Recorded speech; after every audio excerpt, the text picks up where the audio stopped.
விஜயகாந்த் பிரேமலதா என்னும் நான் சட்டப்பேரவையின் உறுப்பினராக தேர்ந்தெடுக்கப்பட்ட விஜயகாந்த் பிரேமலதா என்னும் நான் சட்ட முறைப்படி நிறுவப்பெற்றுள்ள இந்திய அரசமைப்பு சட்டத்தில் உண்மையான நம்பிக்கையும் பற்றுதலையும் கொண்டிருப்பேன் என்றும் இந்திய நாட்டின் இறையாண்மையையும் ஒருமைப்பாட்டையும் நிலைநிறுத்துவேன் என்றும் நான் மேற்கொள்ள இருக்கும் கடமையை நேர்மையுடன் நிறைவேற்றுவேன் என்றும்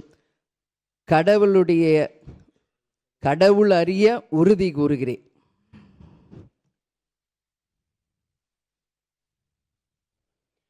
மாண்புமிகு திரு பூண்டி கே கலைவாணன், திருவாரூர்.